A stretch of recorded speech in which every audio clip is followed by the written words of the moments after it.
organizadores por tan gentil invitación para que pudiera participar en el mismo. Me voy a permitir compartir pantalla en un segundo para iniciar mi presentación.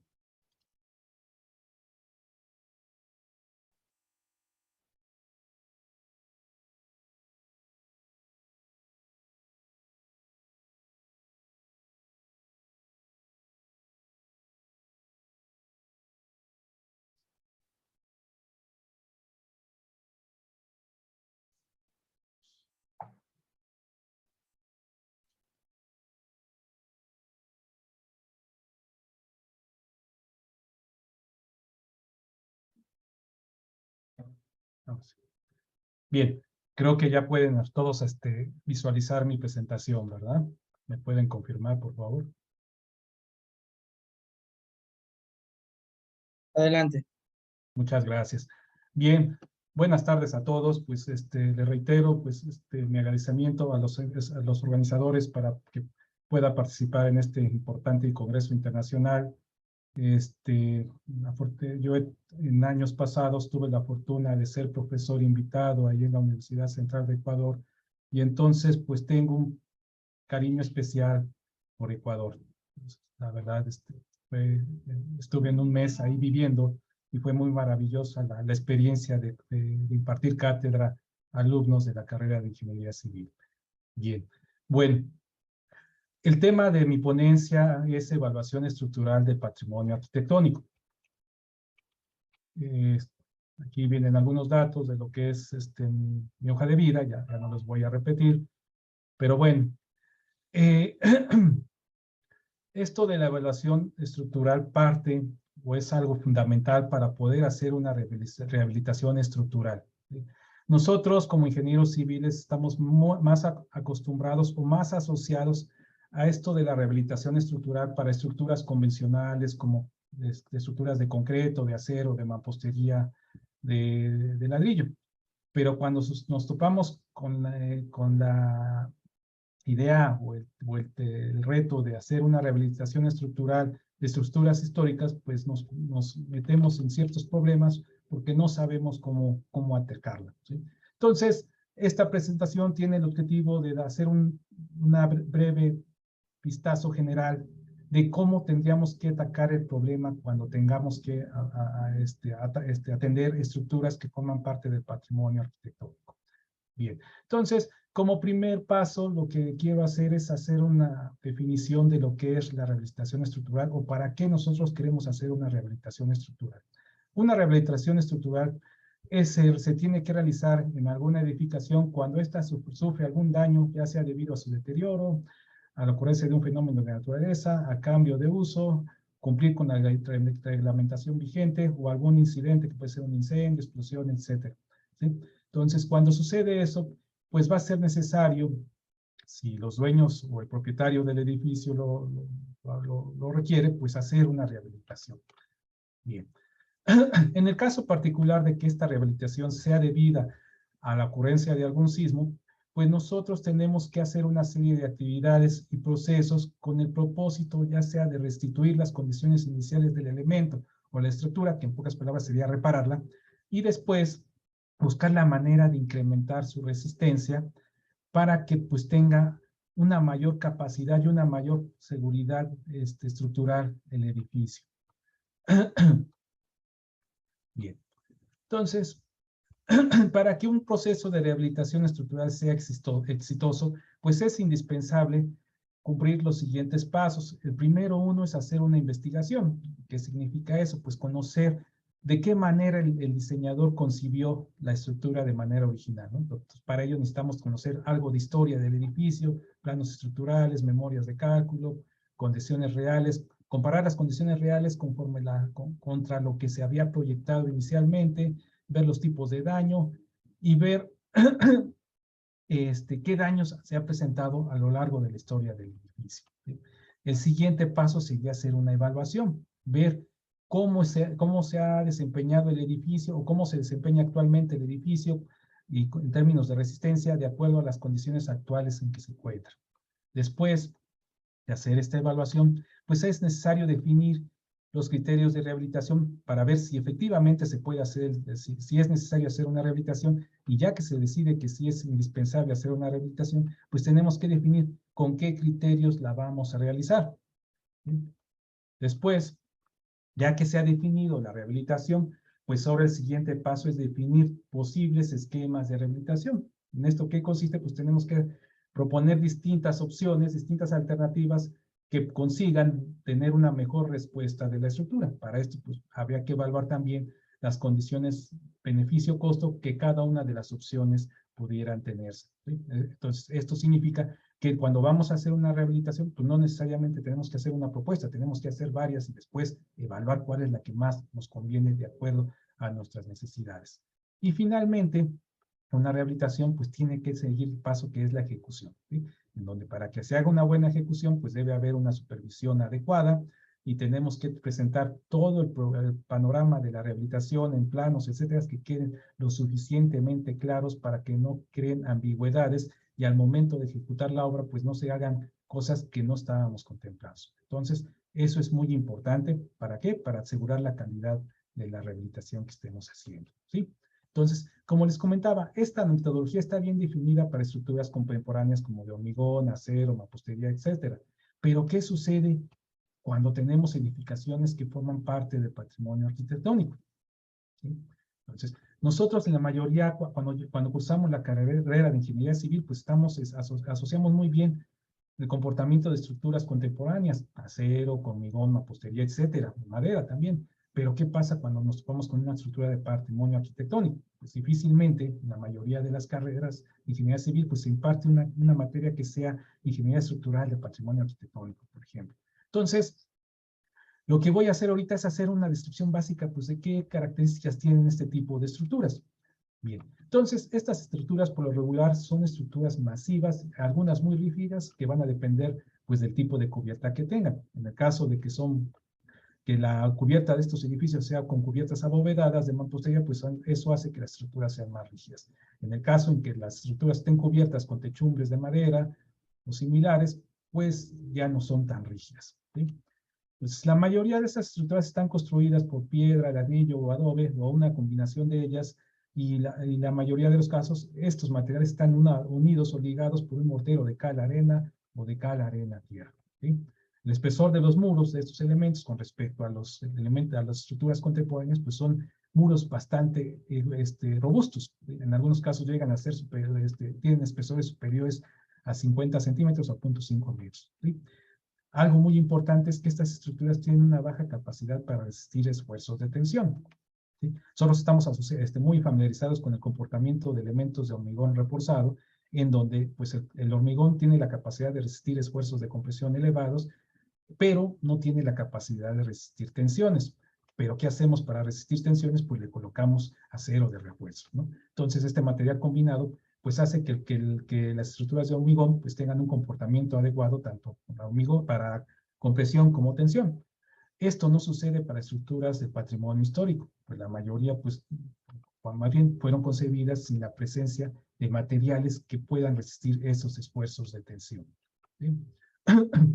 También estas estructuras están formadas por sistemas estructurales que son capaces de soportar su peso propio, pero no la acción de cargas laterales como son los sismos y mucho menos asentamientos diferenciales, ¿sí? Entonces, ¿qué factores ocasionan que se tenga deterioro en este tipo de estructuras? Pues uno de ellos pues, son los asentamientos diferenciales, el otro, pues las condiciones, el deterioro que se tiene por las condiciones medioambientales, la contaminación, la humedad, etcétera, pues todo eso ocasiona que se vaya deteriorando pues, la piedra y a veces también el mortero, ¿sí?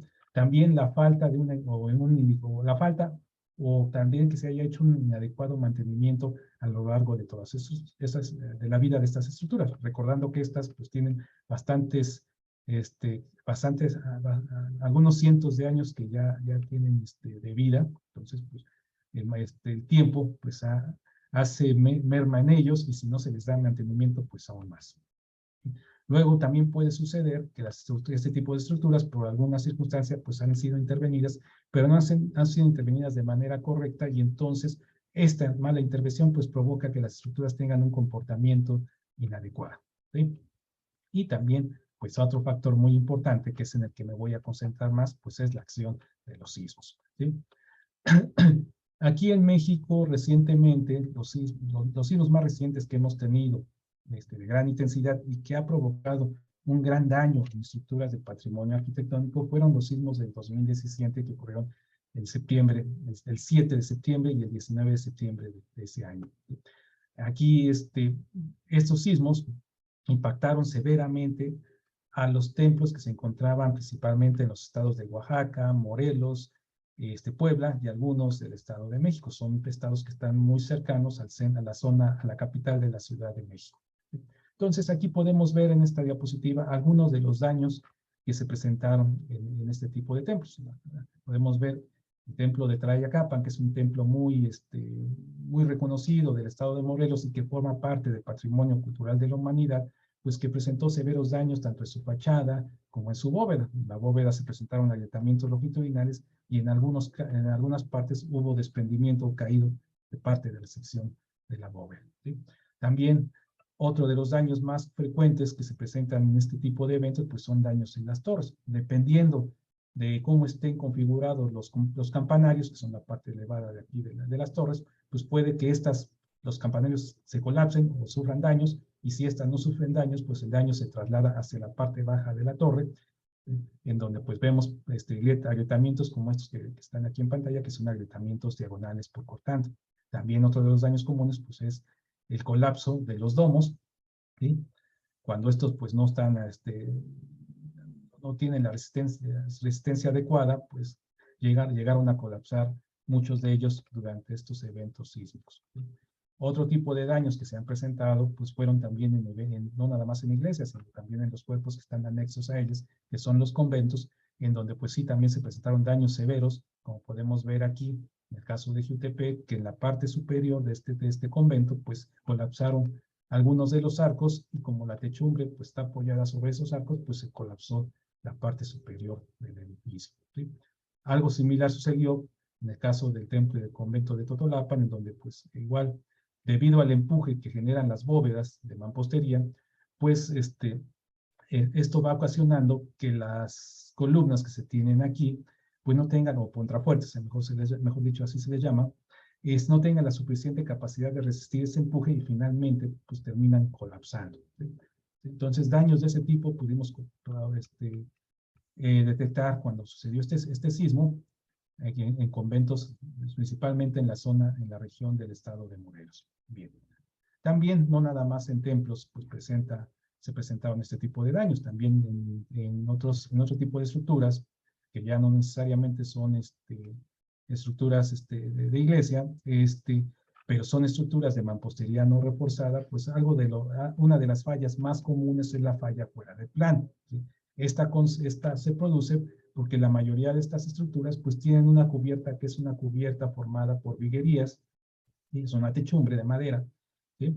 Y esto no logra hacer un buen confinamiento o que la estructura tenga un comportamiento como de caja, y entonces pues no hay restricción al movimiento fuera del plano de las paredes, y por eso pues aquí podemos ver que en el caso de esta edificación, pues la fachada se volteó, colapsó por comportamiento fuera del plano, ¿sí? Ese tipo de techumbre pues no logra restringir el movimiento fuera del plano, como sucede con las edificaciones que tienen bóvedas de mampostería. La bóveda de mampostería pues trata de restringir el movimiento fuera del plano, y este tipo de falla no es tan común.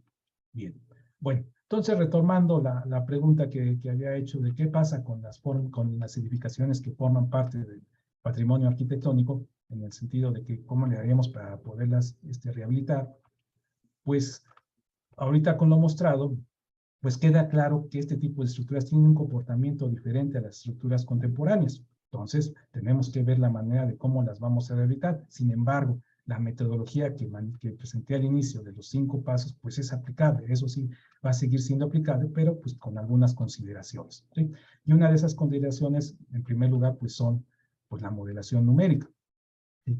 Aquí vemos aquí en pantalla algunas estructuras de este tipo, y como podemos ver, pues tienen una configuración completamente diferente a las estructuras contemporáneas, lo que hace un poco difícil que este tipo de estructuras las podamos modelar con un modelo esqueletal de barras, como lo hacemos para estructuras de edificios, de concreto, de acero, etcétera.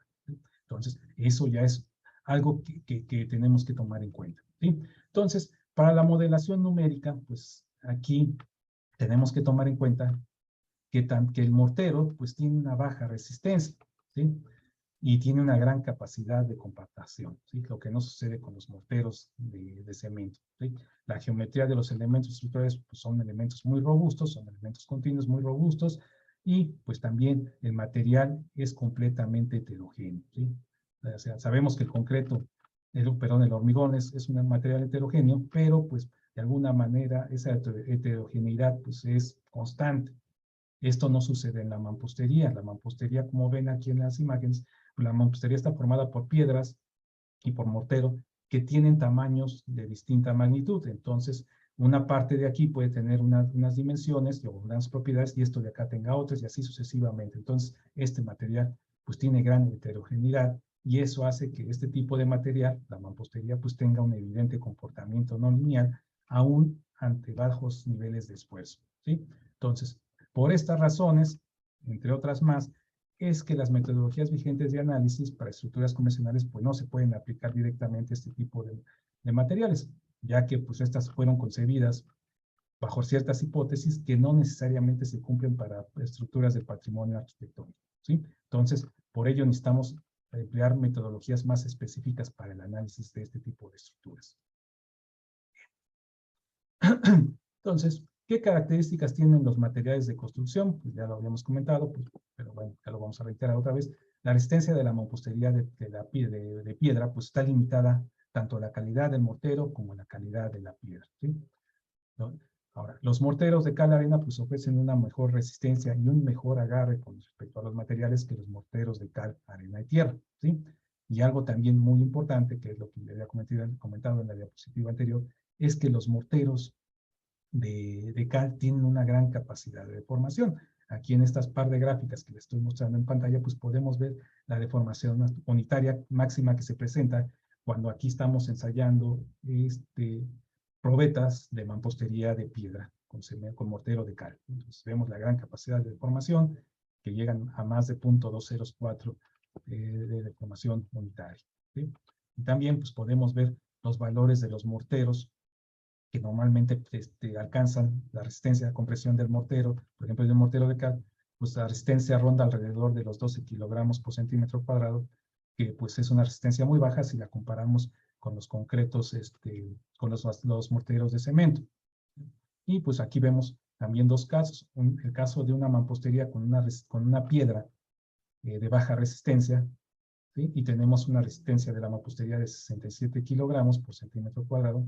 Y acá, del lado derecho, tenemos las gráficas de las curvas de esfuerzo de formación de una mampostería que tiene una resistencia a la compresión de 468 kilogramos por centímetro cuadrado. Es una resistencia elevada, sin embargo, las resistencias, estas resistencias son de la resistencia de la piedra, pero no es de la resistencia de la mampostería, ¿sí?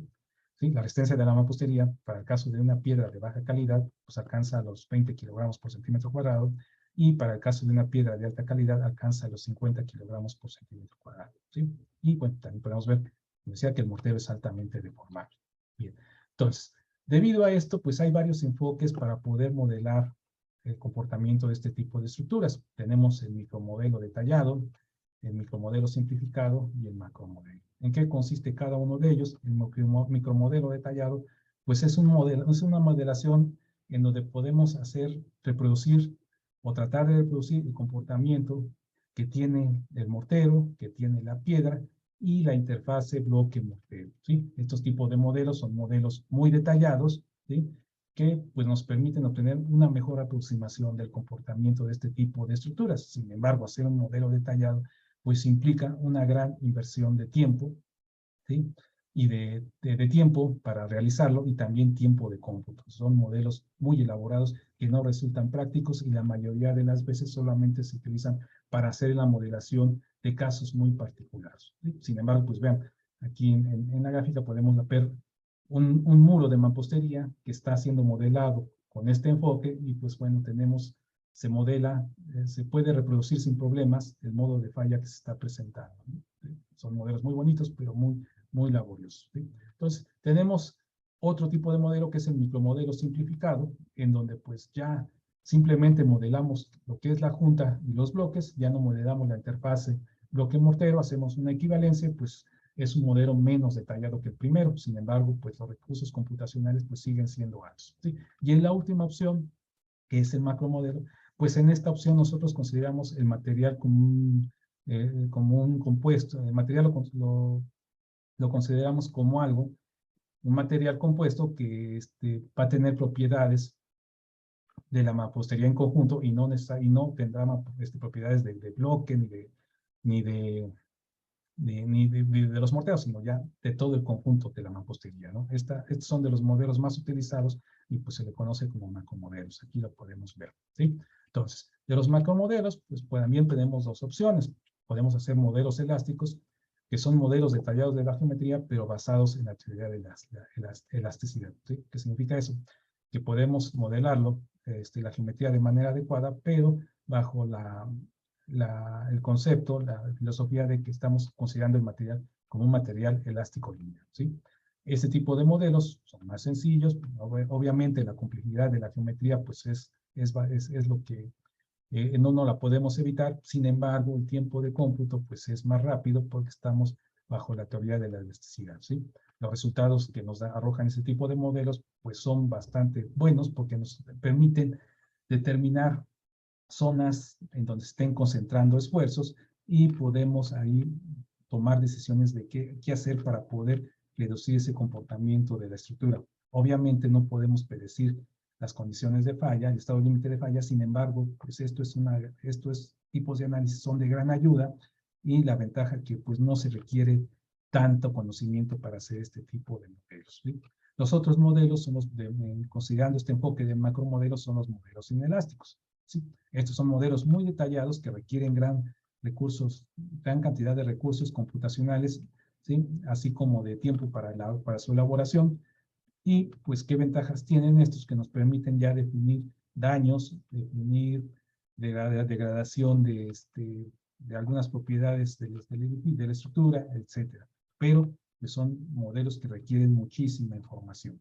Aquí, por ejemplo, podemos ver en esta diapositiva las propiedades del material, en este caso de la mampostería, que necesitamos conocer, con la que tenemos que alimentar nuestros macromodelos no lineales utilizando este enfoque. Entonces aquí, como pueden ver, si fuera un modelo elástico lineal, pues simplemente necesitaríamos conocer el módulo de elasticidad, y la resistencia a compresión y la relación de Poisson, peso del metro.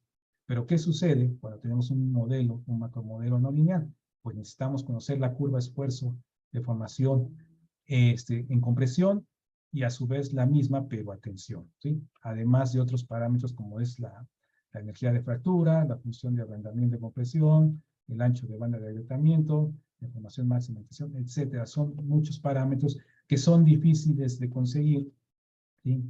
Y que no nada más, y que para obtenerlos pues, se requiere hacer una investigación experimental para poder determinar estos parámetros, ¿sí? Esta información no es tan común, no es tan fácil conseguirla como es el caso de cuando queremos analizar una estructura de hormigón o de acero, en donde pues, podemos utilizar macromodelos no lineales y podemos tener estas curvas bien definidas, ¿sí? Y la información pues es más fácil conseguirla que en el caso de una mampostería, ¿no? Pero bueno, aquí en esta diapositiva podemos ver la gran cantidad de información que necesitamos comparada con la que nosotros requeriríamos para hacer un macromodelo lineal, ¿sí? Entonces, con los modelos lineales, pues podemos, pues en principio, determinar sus propiedades dinámicas, ¿sí? Como es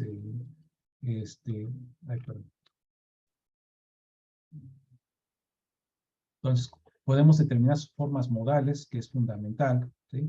Para poder conocer cuál es el periodo de vibrar de la estructura en la dirección transversal, que suele ser la dirección más crítica de este tipo de edificios, y también podemos conocer la forma modal, el periodo de vibrar en la dirección vertical, para conocer también la deformación que pudiera presentarse en las bóvedas, ¿sí? Bueno. Aquí, por ejemplo, en macromodelos no lineales, podemos ver en los resultados pues, cómo se estarían presentando los daños conforme se estaría haciendo o teniendo un sismo, ¿sí? Aquí, perdón, que yo había puesto un video, creo que se está reproduciendo, si lo alcanzan a ver aquí en vivo, cómo conforme está avanzando el sismo, aquí se está aplicando un sismo, un análisis sísmico, pues el modelo empieza a presentar daños, ¿no? Aquí otra vez se está repitiendo el movimiento, ya no se alcanzó a ver, pero bueno, este tipo de modelos pues, nos permiten tener una información muy detallada, pero lograr esto pues es bastante complicado, requiere gran inversión de tiempo, ¿sí? Y pues por lo regular este tipo de modelos están más enfocados a la investigación, pero bueno, nos dan bastante información que también es de ayuda. Bueno, entre los resultados pues podemos obtener desplazamientos, periodos de vibrar, podemos comparar aceleraciones en distintos puntos, desplazamientos en los puntos que nosotros queramos conocer cuál es el comportamiento durante el evento, durante un sismo, por ejemplo, que estemos aplicando. Obviamente también podemos hacer este análisis no nada más para condiciones sísmicas, sino para condiciones de cargas gravitacionales, etcétera. Digo, son modelos muy interesantes, y que nos dan mucha información, pero como repito, son modelos que requieren una gran cantidad de tiempo para su realización, ¿sí? Ahora, bueno, entonces, eso es con respecto a los modelos numéricos, ¿sí? Entonces, como les comentaba, tenemos varias alternativas, pero para poder realizar esos modelos y hacer los análisis correspondientes, pues es indispensable contar con información del comportamiento de los materiales y pues también, si es posible, del comportamiento de las estructuras. ¿Para qué? Para poder saber si efectivamente lo que estamos obteniendo numéricamente pues se parece a la realidad, ¿sí? Entonces, es muy importante primero para alimentar estos modelos numéricos, pues contar con información fidedigna de las propiedades de los materiales. Como les comentaba, es muy difícil, no es tan sencillo conseguir información de este tipo de materiales que como lo es para el caso de materiales como el acero, como el hormigón. Entonces, para este caso, pues es indispensable recurrir a pruebas experimentales, ¿sí? Tanto para caracterizar los materiales como para caracterizar las estructuras. Entonces, tenemos dos tipos de pruebas para poder caracterizar los materiales, que son las pruebas no destructivas y las pruebas destructivas, ¿sí? En estructuras convencionales podemos aplicar una u otra sin ningún problema, ¿sí? Pero ¿qué sucede con las estructuras históricas, ¿sí? O el patrimonio arquitectónico? Pues va a ser muy difícil poder realizar pruebas destructivas. ¿Por qué? Porque al extraer alguna muestra de la mampostería, pues en este caso de mampostería, pues no es lo mismo que extraer núcleos de hormigón de una estructura de hormigón reforzado, ¿sí? Las dimensiones de las probetas pues son diferentes, ¿no? Para el caso de la mampostería pues necesitamos una probeta muy grande, ¿sí? Que tendríamos que extraer de un muro, pero imagínense, esos muros pertenecen a una estructura que forma parte del patrimonio arquitectónico, que representan gran historia, tienen un gran valor histórico y cultural, y pues eso no nos lo permiten hacer, ¿no? Es muy difícil poder hacer pruebas destructivas. Entonces siempre tendremos que depender la mayoría de veces de pruebas no destructivas, ¿sí? Estas pruebas no destructivas podemos aplicar muchas, pero también es muy importante que al momento de aplicar alguna prueba no destructiva, pues tengamos con qué validar los resultados que estemos obteniendo, porque este tipo de pruebas pues se han hecho o se han utilizado mucho para estructuras convencionales, pero para estructuras de mampostería pues no es así, y entonces podemos obtener resultados que no representen la realidad. Lo ideal pues siempre sería tener pruebas destructivas, pero eso la verdad es muy difícil de lograr, ¿sí? Entonces para la caracterización de las estructuras pues podemos también tener pruebas no destructivas y también pruebas destructivas, ¿no? Que eso es lo que ahorita vamos a comentar, ¿no?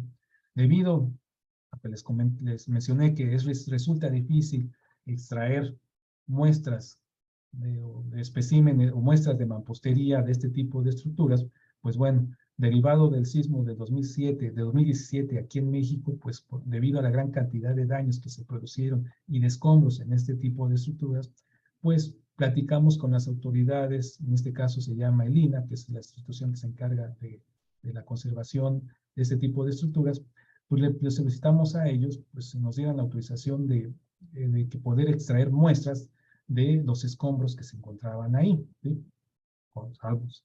Y considerando que muchos de esos compras a lo mejor ya no era indispensable para la reconstrucción de estos edificios. Entonces, afortunadamente, nos dieron luz verde y podemos recolectar una gran cantidad de probetas de mampostería de distintos templos. Fueron alrededor de 12 templos coloniales, ¿sí? Y pues bueno, uno hubiera querido tener gran cantidad de especímenes para cada templo, pues, pero pues eso no era factible, ¿no? Logramos obtener lo más que se pudo, ¿no? Entonces, de ello pudimos obtener ya el laboratorio, pues resistencia, tanto la resistencia a compresión como el módulo de elasticidad y el peso volumétrico de este tipo de materiales, ¿sí? Y como pueden ver, en la resistencia, pues en algunos casos no varió, no superó los 4 megapascales y en otros casos fue mayor a 8 megapascales.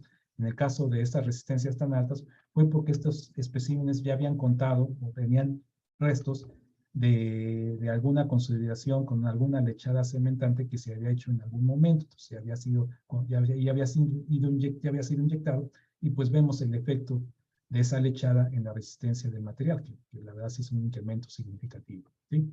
Entonces, como les decía, pues también logramos obtener el módulo de elasticidad de estos materiales y también pudimos ver, se pudo reflejar el efecto de las mamposterías que ya habían sido consolidadas con lechada cementante previamente, ¿no? Aquí lo podemos ver, ¿sí? Bueno, para la estimación de la respuesta estructural, pues tenemos la opción de hacer pues, pruebas de campo, que puede ser vibración ambiental o monitoreo sísmico, ¿sí? Para pruebas de laboratorio, pues podemos hacer pruebas estáticas en elementos estructurales o pruebas en mesa vibradora, ¿sí? Entonces, con pruebas de vibración ambiental, bueno, déjenme decir qué son las pruebas de vibración ambiental. Son pruebas en donde nosotros colocamos una serie de sensores a lo largo de la estructura en puntos estratégicos, en donde estos sensores tienen una alta sensibilidad para poder percibir vibraciones del edificio. Entonces, estos sensores los podemos capturar información de esas vibraciones, que son vibraciones debidas al uso del edificio, nada más, son vibraciones muy pequeñas, ¿sí? Por eso le llamamos vibraciones ambientales, pero pues son capaces de poner a vibrar el edificio. Nosotros no la percibimos, obviamente, pero estos equipos sí lo hacen, y entonces con ellos podemos determinar los periodos fundamentales de vibrar del edificio y también las formas modales, ¿sí? Que es muy importante esta información para poder saber cuál es su desempeño, y, bueno, y después de hacer periódicamente este tipo de pruebas, también podemos evaluar si debido a la ocurrencia de algún evento sísmico, pues esta resistencia o los periodos del edificio, pues se ha ido modificando. Bueno, también con el monitoreo sísmico es algo similar a la vibración ambiental, nada más que en este caso los sensores se quedan fijos de manera permanente en los puntos que hayamos seleccionado. Aquí en la Ciudad de México contamos con un edificio que es la Catedral Metropolitana, la cual tiene una red de monitoreo que se activa cuando hay un sismo de gran magnitud, ¿sí? Y bueno, a lo largo del tiempo, esta red ya tiene varios años operando, y eso ha permitido obtener información, perdón, obtener información que nos ha permitido revisar cómo ha ido evolucionando el comportamiento de esta edificación, ¿sí? Aquí podemos ver, por ejemplo, cómo ha ido evolucionando el comportamiento del periodo fundamental de la estructura, entre otras cosas, ¿sí? En cuanto al laboratorio, pues tenemos la opción de que si queremos evaluar el comportamiento de algún elemento estructural en particular, pues podemos hacer construir pequeñas secciones de elementos a escala y poder evaluar su comportamiento bajo las condiciones de carga que nosotros estemos considerando, ¿no? Aquí vemos el caso de una pequeña sección de bóveda. Y bueno, en cuanto a pruebas de mesa vibradora, pues bueno, tenemos aquí, aquí en el Instituto de Ingeniería hemos realizado una serie de pruebas con un modelo a escala, que es el que están viendo en pantalla, ¿sí? En este ensayo, pues nosotros tratamos de evaluar la resistencia del modelo sin algún refuerzo, y posteriormente le aplicamos alguna técnica de refuerzo para evaluar la eficiencia de esa técnica que estamos proponiendo, ¿no? Aquí, ya es la última, aquí lo que ustedes están viendo es el modelo ya reforzado, donde utilizamos una serie de tensores, elementos de postensado, y pues eso logró que la estructura tuviera un mejor comportamiento que cuando no lo tenía ningún tipo de reconocimiento. Este es un ensayo que hicimos hace algunos años y pues nos ha dado una buena percepción, buenos resultados para entender mejor el comportamiento de este tipo de estructuras y el comportamiento también de los sistemas de reforzamiento que hemos empleado, ¿sí? Aquí, bueno, una muestra de los esquemas de reforzamiento que evaluamos en este tipo de pruebas. Y bueno, ese es uno de los ensayos que hemos realizado. Ahorita tenemos también en puerta otro ensayo de otro templo con otras características un poco diferentes, que debido a la pandemia, pues no lo hemos podido ensayar, ya que este modelo se quedó listo justo cuando empezó la pandemia, y después por distintas cuestiones de causas de fuerza mayor, administrativas sobre todo, pues no hemos podido retomar el ensayo, pero ya el ensayo está listo y esperemos que en el corto plazo, en el transcurso del año, logremos hacer el ensayo de este nuevo modelo, ¿sí? Bueno, entonces, ¿qué otros estudios alternativos podemos encontrar para obtener información fidedigna de estas estructuras? Pues podemos obtener, por ejemplo, la densidad volumétrica del material utilizando la técnica de geófonos. Aquí con una serie de geófonos, los geófonos son unos aparatitos que son capaces de captar las ondas que se producen por el golpe de un martillo, como están viendo aquí. Entonces, los sensores captan el tiempo de arribo de esa onda, de ese golpe que estamos generando, y con esos tiempos de arribo y utilizando las fórmulas de Garner, que es muy empleada en este tipo de métodos geofísicos, podemos obtener de manera indirecta una buena estimación de la densidad volumétrica de los materiales, ¿sí? También hay casos en donde pues, no sabemos cómo está el interior de la mampostería, ¿sí? Si es una mampostería que tiene algún relleno en particular adentro, o es una mampostería que por fuera tiene nada más bloques de piedra y el interior puede tener relleno, pues podemos recurrir al uso de un videoscopio, ¿sí? El videoscopio es un equipo similar a lo que se utiliza para hacer inspecciones en el interior del cuerpo humano, es algo similar, pero esto nos permite no ver en el interior del cuerpo humano, sino ver en el interior de las estructuras. Obviamente, siempre y cuando haya algún orificio en donde podamos meter esa camarita y poder ver el interior, ¿sí? Entonces, aunque este es un método no destructivo, pues sí es algo destructivo porque forzosamente si no tenemos ese orificio, pues tenemos que generarlo para poder ver el interior, ¿sí?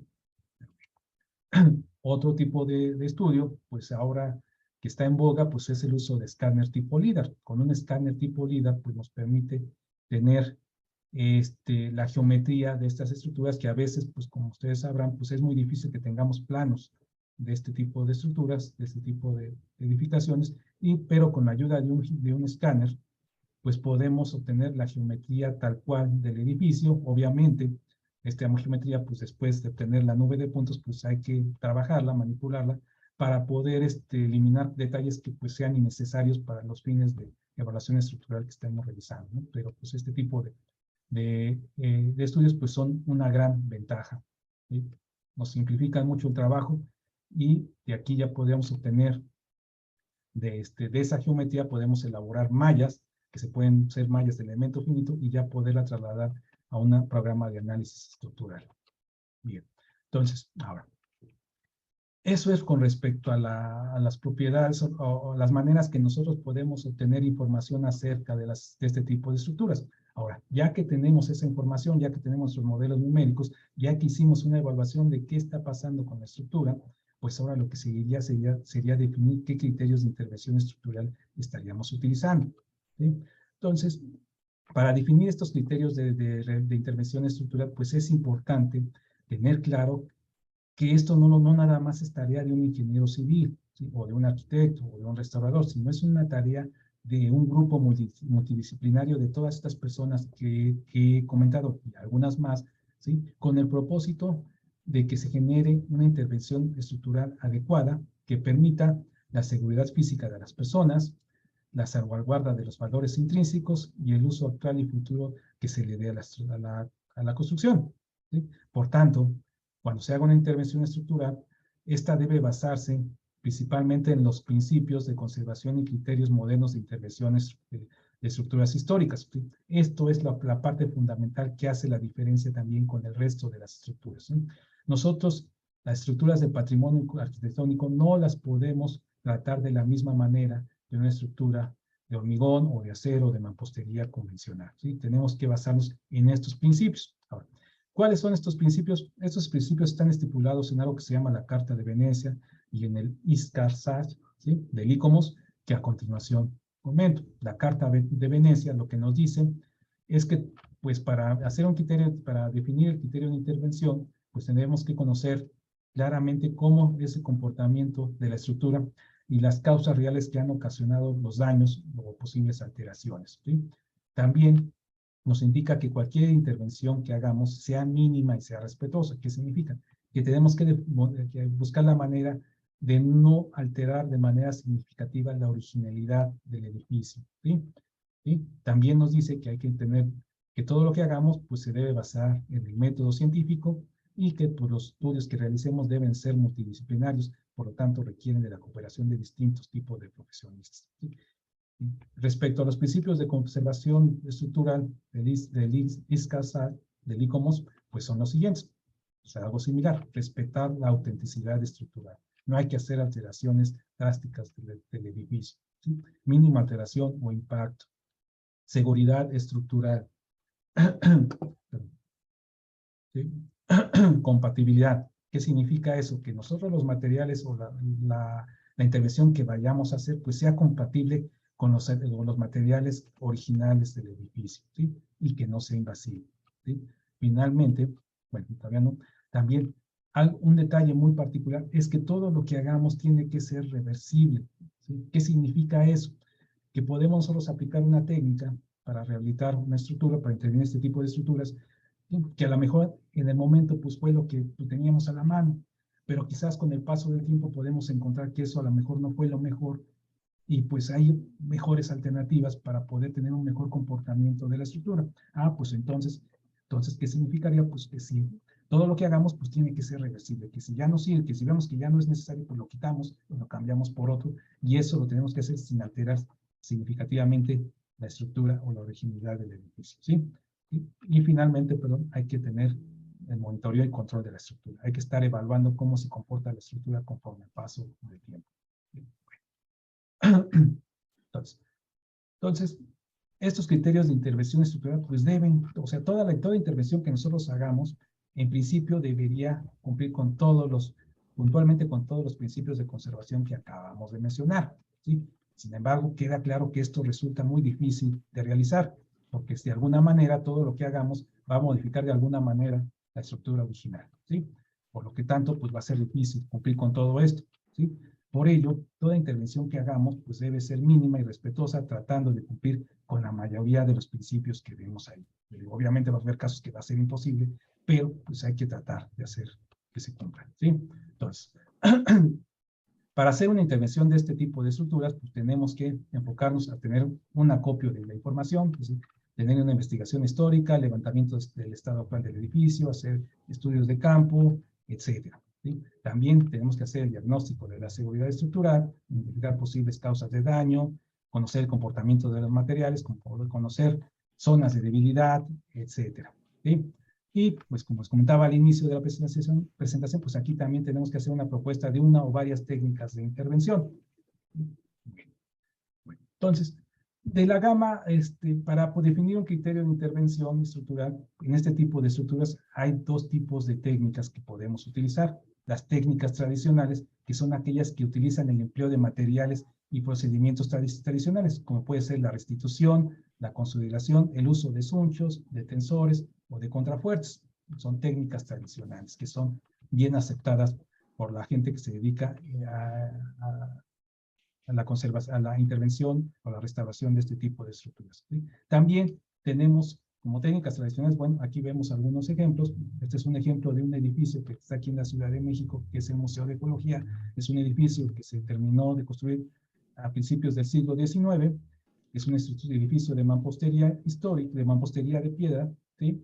Y no cuenta con refuerzos, no cuenta con bueno, es un edificio que tiene problemas cuando llega un sismo y para poder hacer que éste tenga un mejor comportamiento, pues se colocaron una serie de tensores como los que ven aquí en pantalla y eso ha permitido que la estructura pues tenga un buen comportamiento, ¿sí? Ahora, también podemos hacer uso de las técnicas modernas, como son el uso de reforzamiento con mallas, o la colocación de elementos de concreto o acero estructural, placas alusadas, posturas, reforzamiento con fibras, etcétera, ¿sí? Materiales que son modernos, pero pues tienen la principal desventaja de este tipo de materiales, el uso de este tipo de materiales, que en algunos casos no se tenga la experiencia suficiente para validar su efectividad, durabilidad y sobre todo compatibilidad con la estructura y materiales originales. Entonces, esto podemos utilizarlo siempre y cuando los procedimientos tradicionales no nos den una solución favorable que nos, con respecto a la seguridad estructural de este tipo de edificios, ¿sí? Bueno, entonces, a pesar de ello, pues podemos encontrar ejemplos en donde se han utilizado refuerzos con elementos de hormigón reforzado, ¿sí? Que bueno, a la mayoría de los gente que se dedica a la intervención, a la restauración de este tipo de estructuras, pues no le gusta porque pues sí se altera de manera significativa la originalidad del edificio, ¿sí? Y puede también suceder que los materiales como el cemento pues hagan una reacción química con la piedra, y eso pues no es favorable. También puede suceder que las zonas donde se intervenga se incremente de manera significativa la rigidez, provocando un desequilibrio y puede ser que aparezcan nuevos daños. Sin embargo, pues bueno, son casos que se han sucedido, ¿sí? Y que, bueno, tenemos que evaluar en qué momento sí sería necesario hacer intervenciones de este tipo, ¿sí? Entonces, ¿qué tipo de técnica tendríamos que elegir? ¿Sí? Entonces, la mayoría de los que nos dedicamos a las estructuras, pues vamos a aplicar métodos y técnicas desarrolladas para edificios contemporáneos, buscando siempre incrementar la seguridad estructural del edificio, sin importarnos la compatibilidad que existe entre los materiales nuevos y originales. Pero, ¿qué sucede con los restauradores? Ellos van a tender a utilizar técnicas tradicionales sin importarles o sin tomar en cuenta si estas técnicas van a realmente incrementar la seguridad estructural de los edificios. Pero entonces, pues, ¿qué hacemos? Lo que tenemos que hacer es que tenemos que dotar, tenemos que dotar de la seguridad necesaria al edificio, cuidando en la medida de lo posible la originalidad del mismo, y también tenemos que aprovechar las bondades de los avances tecnológicos. Entonces, pues tenemos que encontrar un equilibrio, y para ese equilibrio siempre es importante, pues por eso trabajar con grupos multidisciplinarios para poder definir qué nos conviene realizar, ¿sí? Y bueno, creo que ya estoy en el límite de tiempo, ¿verdad? Sí, sí, doctor. ¿Sí? Bueno, sí. Me voy a decir nada más rápidamente. Aquí muestro algunos trabajos preliminares que tenemos que hacer cuando se quiera realizar un proceso de intervención, como son los apuntalamientos. Hay que hacer apuntalamientos adecuados, no tomar esto a la ligera. Entonces, cuando se haga un apuntalamiento, tenemos que ver las cargas y estimar un apuntalamiento que esté lo más razonado posible, ¿sí? Entonces, hay una serie de recomendaciones para ello, ¿sí? En el caso de las bóvedas, pues si hay daños en las bóvedas, pues tenemos que protegerlas de alguna manera para poder, sobre todo cuando hay época de lluvias, ¿sí? De los materiales que sobran, que llegan a recopilar, recolectar de los elementos que se han dañados, pues hay que ver qué se puede tirar y qué no se puede tirar, ¿sí? Y bueno, me voy ya nada más finalmente a los comentarios. Aquí sí quiero pues, hacer nada más un paréntesis. Aquí quiero que con esta breve plática que les acabo de dar, pues que quede claro que este tipo de estructuras, cuando se lleguen a intervenir, tenemos que buscar en la medida de lo posible la seguridad física de los ocupantes y la salvaguarda de los valores intrínsecos del mueble, ¿sí? Debe que darse claro que estos tipos de estructuras no deben tratarse como estructuras convencionales. Aunque siempre apremie dar una solución, hay que tomarse el tiempo necesario para consultar especialistas en este tipo de estructuras y dar una solución lo más razonadamente posible, ¿sí? Y también que quede claro que cada caso de intervención es diferente. No hay que tratar de replicar soluciones sin antes revisar que efectivamente estas puedan ser aplicables al caso de estudio. Y pues bueno, con eso termino y muchas gracias y no sé si hay alguna pregunta. Adelante, por favor, alguien que desee preguntar.